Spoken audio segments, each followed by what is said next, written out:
الله أكبر داقينا بعد أعوذ بالله من الشيطان الرجيم بسم الله الرحمن الرحيم سورة فاتحة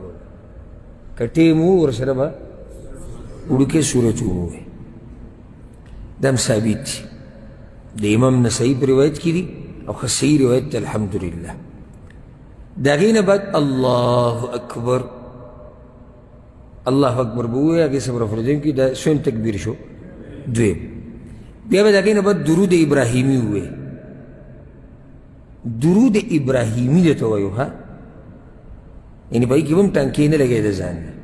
درود ابراهیمی سری اللهم صل على محمد وعلى آل محمد كما صليت على إبراهيم وعلى آل إبراهيم إنك حميد مجيد اللهم بارك على محمد وعلى آل محمد كما باركت على إبراهيم وعلى آل إبراهيم إنك حميد مجيد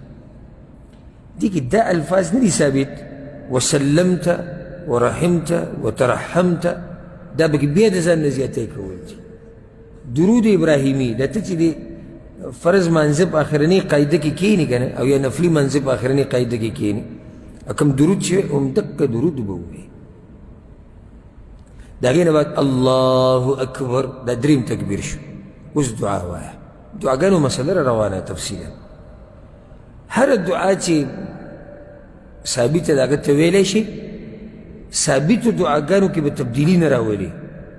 او که د ثابتو نه علاوه یو دعا کې نو هم پکې څه حرج نشته ولې ځکه چې پیغمبر صلی الله علیه وسلم حدیث کې ویلي چې اخلصوا له فی الدعاء د دې مړي دپاره دعا ډېر په اخلاص سره غواړي لکه اوس یو سړی عربۍ باندې پوهېږي او لګیا دی چې یو دعا یې پکې ووایي چې یا الله ته وبخي او رحم پې وکړي او آخرت ته سفر ورته آسان کړي او دا قبر ورته رڼا کړي او هغه دعا یعنی داسې چې د پیغمبر صلی الله علیه وسلم دا الفاظ نه دي ثابت نو اوس حرج پکې نشته ولې پکې حرج نشته دیکھئے پیغمبر صلی الله علیه وسلم دعا وغواړه په اخلاص سره بیا د پیغمبر صلی الله علیه وسلم نه ډېرې دعاګانې رانقل دي بیا د صحابه کرامو نه ښه ډېرې رانقل دي او دغه شان د سلف صالحین نو که چېرته دا خبره تحدید کړی شوی وی چې صرف یوه دعا ده یا دوه دي نو بیا به د دې نه زیاتې نه ثابتېدې خیال هم د دې مسلې ده که او دا مسله انشاءالله تفصیلا د دعاګانو را روانه او دغې کې موږ د لوی خیر نه محروم وو صرف یوه دعا راته یاده ده اللهم اغفر لحينا وميتنا وشاهدنا وغائبنا وصغيرنا وكبيرنا وذكرنا وانثانا اللهم احييته منا باقية الاسلام وانت وفيته منا بتوكل على الايمان نه اللهم لا تحرمنا اجره دا پکې نه وایي دا پکې نه وایي دعا ته قضي پورې وکړم چې د احسان شي دا هم نیمګړي اللهم لا تحرمنا اجره ولا تفتنا بعده دا خو سره پکې نه وایي زه په دې دعا اعتراض نه دعا ښه صحیح ثابته ده خو همدقه یو راته یاده ده یو راته یاده په دې چې بس مولوي صاحب راته ټول عمر همدقه ویلي الته مسله دی مذهب مذهب مذهب مذهب مذهب مذهب دا خبرې ټولې راتنګې شوي دي که چېرته مسله دا وایي چې وروره د پیغمبر تابعداري پکار ده نو ښایسته ښایسته دعاګانې تاسو به واورئ په روانو د رسولو کې مزیدارې مزیدارې دعاګانې د پیغمبر صلی الله علیه وسلم نه رانقل دي د صحابه کرامو او په دې باب کې موږ چې کوم کتاب لیکلی دی رحیق الازهار فی الادعیة والاذکار الحمدلله په هغې کې ما د جنازې دعاګانو کې ډېرې دعاګانې بیان کړي دي سره د ترجمې نو که چېرته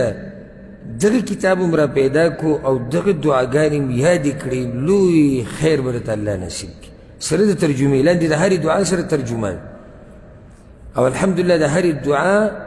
سند یا مرجع مصدر حکم دا ټول پکې هلته موجود دي